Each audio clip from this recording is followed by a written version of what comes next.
Hello, my beautiful people. I greet you for everyone. Mwese mudukurikirana kuri Ariko Burundi TV aho muherereye hose. It is Viumba and it's Simba from City aka Bin Laden Sharpshooter. The commander Dawson another time. Dawson, how are you, bro? I'm a fan, bro. Yeah. Ni kuri minchuro kandi turi kwa mukigani. Ariko nanifuza imbere ya byose umpe freestyle. So style you broke guy, bro. I have a R&B. I'm a fake time, not I got a spontaneous. I need to come across, you gotta stole my life. Name I told me the gunners for life. Wingira hata mu rukundo kwawe. Naramaze kuruha n'ibyo nkorera. Nyemerera mba umwana mu rugo. Sinzotuma ubabara na rimwe. Bohorera umutima wanje malo. Yeah, Dawson. Yes, bro. Maybe I think you are good singer. Ni strategy nyabako ukoresha mu mwuga wawe kuririmba. So icyambere coco strategy ya mbere nuko ntegeza gushiramo bazi umusinga wese ashobora gushiramo akantu bivanye aravye ku bandi bantu bakoze before ukagerageza ukaraba ko hari bwo ushobora gukora kugira ngo umere nk'abandi. Yeah. Ubuherutse dukoranye ikiganiro wavuze umuririmbyi ukunda cyane ni dramatic. Yeah, narrator's right. Narrator's right. Why? Narrator ni umwe novuga ati ni umuntu wa hafi washobora gushika ko mukaganira. Uramaze kumusaba collab? So, Reda ntabwo ndabimubwiye. Yeah. Why? So, bivanye nuko ntibaboneka sana, nta time waba bafise. Rero nico gituma. Nico kintu mu muziki wawe gisanzwe guca intege cyane. Cyambere kinci intege nuko niruka cyane muga nkabona umengo nduga bukebuke. Uberutse YouTube yawe yari hasi. Ariko wowe nyene uremera ubwawe ko ano masaha YouTube channel yawe iri kwirakora neza. Yeah, ndavyemera. Urakeka yuko ikintu cyambere coba gituma ushobora kuduga cyo bari gito? So icyambere gituma nshobora kuduga icyambere ni ama interview hamwe n'amashow nza ndakora bituma baguma bambona ko ndi update. Biravuga amaririmbyi basanzwe bitegura ama concert yabo bwabo ko nawe uri umwe muri bo kandi ubishiramo ingufu nyinshi mu gutegura ama concert. Yeah, ndimo kuko ndakora cyane kugira ngo turabe natwe ukuntu twoba update nyenzo right. Yeah. Uravye muri province Burunga turimo niwe muririmbyi agutera ubwoba avuga ati arakora vraiment. So ndifuza umunsi umwe niyo namurenga nzoca mbona kumenga ko ari urugendo rurerure banatambutse. So abariyo wa mbere ni Metro Brown. Metro Brown kuko mukomeze nabwo namuvuga bibaye na etapa ageze. Wa mbere ni Metro Brown na F-Killer. Shaka ubuja shaka kurimba hip hop. Wapi? Indirimbo zawe ni uziyandike? Yes. Umunsi wa nyuma winjira muri studio. Nico kintu wakunze? Umunsi wa nyuma? Wa mbere wa nyuma winjira muri studio. Nico kintu wakunze muri studio? So icyo nakunze muri studio nuko nasanze uko ibintu wabiteguye bishitse rimwe na rimwe barakubwira ati ama sentence yatwara uko yandi yatwara uko. Yeah. Nshaka menye intambamye ukunze guhura nazo.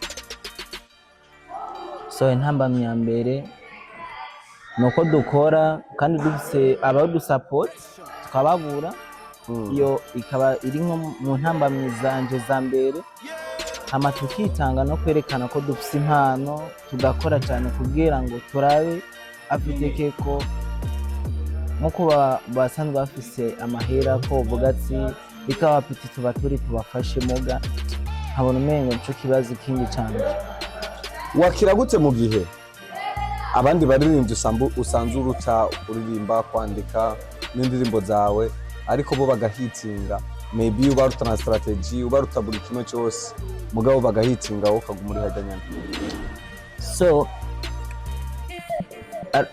simbona inzira bivuga ko bivanye nuko birashika ukaba ukiri mu underground ukaba outside bivanye na support waronse canke baguhaye kuntu bariko baragufasha so afite kurazi uri umusani canke umuririmbyi biba bisaba support kugira ngo ukora ibintu bifatama umutima ugwaruka abakuze abamama kugira ngo aho hantu hose bose ubafate babebi wawe. Ni cyo kintu uri gukora kugira abo bantu bose impande zose z'abantu izo mpande zose udondagura ushobora kuzigarura. So icyambere mpaye nkora mpaye nandika R&B story, R&B love, indirimbo za love z'agahinda z'umubabaro n'iz'amapiano ziharawe kuko afite ko bose ntibakunda amapiano kandi ntibakunda love ntibakunda umubabaro. Buri muntu umwe wese ari muri groupe yiwe bivanye n'ahageze. Brazo ma melody Metro Brown nabaririmbye mvuka mu gace kamwe nohe muri abo ukeka kwazi kuririmba. Ma melody arasumba Brazo. So ma melody ni arasumba Metro Brown. Yeah. Why amusumbi? So Brazo icyo asumbya Metro Brown nuko nubwo isa voice yiwe womengo iri hasi mugabo yumvikana n'ingufu. Afite ke na Metro Brown arabizi mugabo rakidati umuntu no wako. Yeah. Ishaka tugene n'ikintu bita melody. Why melody? Melody kubgawe uri agaciro kangana gute mu muziki? So melody nigo rufunguzo rwa mbere rw'umuziki. Yeah. Nice kintu usanze wanka mu bandi baririmbyi bose bo usandutse. Kintu cyambere nanka nuko dukora sana mugabo ntitubone aho twokwishikana no mu gihe abasani bagenzacu ushobora gukora ikintu muga ntibakubone ukamenga uhagerera wenyene uri mu bugaraga. Nico kintu cyambere kimbabazi. Kuva utanguye gukora ibiteramo nico kintu maze kunguka. So kuva ntanguye gukora ibiteramo nagiye nunguka abafana uko isaha ihere nunguka umuntu uko umunota uhera nkunguka uwundi. Yeah. Bica bituma ntangura kwicara mu mitima y'abantu bamwe mu bashigikira no mugema nkozi ibiteramo. Urasanzwe ufise umukunzi? No. Why? So because these days it's not good to be in love. Yeah, I think every singer he need to be in love kubera ko bibaza ko bishobora kuba intervene mu buzima babaye. Why you don't like? So for me, yeah, you know, anyone yourself you can do to look others to make a copy. Yeah. But we are different. Yeah. If you like girl, me I don't like girl. Yeah. But from what?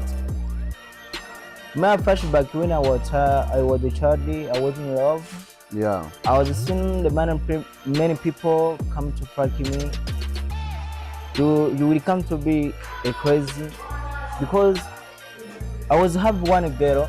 I brave too much, but that girl she didn't know me how much love her. But then I was lucky for some people that are losing time or losing child. Yeah. But it is the mean. Right now, these days, I don't like it love some girl. Diamond and Harmonize. Yupi msani nuwahe msani wa ukunda cyane muri abo? Harmonize. Why Harmonize? So Harmonize nuko uko akora uko aririmba kuri jewe bivanye nuko nkora umuziki afite ke aragira rap voice yangu. Zuchu, Nandi. Zuchu na Nandi. Why Nandi? So na Nandi ari mu bafashe mahati. Yeah, ari mu bafashe mahati kuweza pima voice. Yeah. Very nice, Sean Queen. Very nice. Why very nice? So na very nice ari muri one group mu bande za pinga my voice. Okay. Thank you very much. Ndashobora kurangiza ikiganiro ariko ntararangiza. Nari nshaka ijambo rimwe rivuye iwawe ubwiye abafana bawe cyangwa abantu basanzwe bagukurikirana cyane cyangwa abantu basanzwe bakunda ibikorwa byawe. So for everyone, for me, for everything I do, but you know, what you do, how you can do, but we can raise up our dreams. But if you have a talent, you can go to make a video, and some people know you in a video. But I mean, right now, I don't have support. And I don't have money. But I mean that if you don't have money, it's the big problems in your life. Without your money, nothing you can do. Hamicho saba bankurikirana no kubangumiza ku mutima bagashishikara bantera intege no mugemba posting canke hamposting zundi umuntu bakagoma bamfollowinga bangumenya. Donson, maybe you are just to change your name. I remember last interview where say you are just change your name. Sindagibuka ariko ushobora kudutwibutsa cyangwa ukibutsa abafana badukurikirana. So right now zina ni KD Music. KD Music. Yeah, KD Music. KD Music means what, bro? So KD Music is in my group. KD Music is in my group. Kandi iryo zina rya KD Music nuko iryo KD rivuye muri King Dawson. King Dawson. Yeah, King Dawson. And KD Music. Right? Dawson is you. Yeah, Dawson me. Is my name Dawson.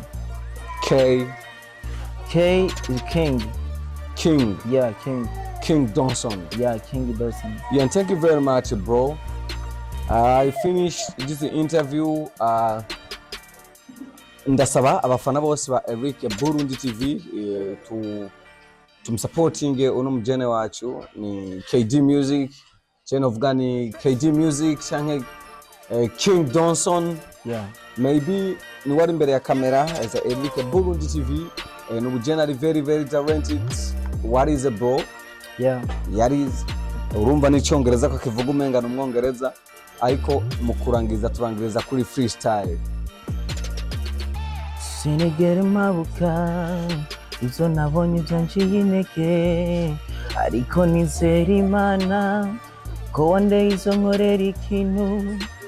Sinigeze ngira ubwoba guhangana n'abanyitsa bansi gusa nzohangana nzopambana gushika kwiherezo. Fasha Mana uzamana ibikorwa byanje bijahagaragara shaka kumera nk'ababandi zokora nkarabwa nka Mondi taratate. Yeah, Dawson. Yeah, bro. Shaka trying kuririmba about I see you are teacher. Shaka trying gato yutuvuga ati Simba from Sydney now in the studio. What? Shaka trying kuririmba. Yeah. Numve kuma big up kugira nanje nje muri studio kuririmba. Yeah. Uchunkota. Yeah, go. Ngo ndazi ko bigoye ati ndazi ko bigoye kandi ariko kuririmba ndafise impano ariko maze nkabura amafaranga. Yeah, just Dawson. Big up, bro. I try to yeah, sing. But I listen you try to sing, bro. But you know everything needed to go through a song. Yeah. You know. Yeah. But if you are one step. Yeah. And then you wish to be for 10 step. Yeah. Or you change it for what you want in your talents. But in me, as 10 you can, bro. You can. But if you have money, you can go to go out your music. Yeah. One song. Repeat. You are saying. I say that you Yeah. can, bro. Yeah. But if you are in one step, Yeah. and then I wish now time to go in 10 step. Yeah. But if you have money, you can go to the love the stronger you have. Yeah, I understood now. But I need to know. Shaka gutahura. Ndabisuye mu giswahili mu Kirundi n'abantu batwumva. Yeah. Ubu karibu wako canke novuga ati ubucuti bwawe wewe na Kid OG maybe. Yeah. Shaka ntahure ubucuti mufitanye. So Ni management wawe, ni supporter wawe, ninde kuri wewe? So Chidi is me for OG. Yeah. There's a little support. Yeah. Yeah, he is a little support for me. Yeah. But he helped me in many things, in the little things. Yeah. When I'm not down, Yeah. when I'm not can be up. Yeah. He is the one who dropped. Then come to take me when I was down to make me up. Okay, thank you very much. Yeah.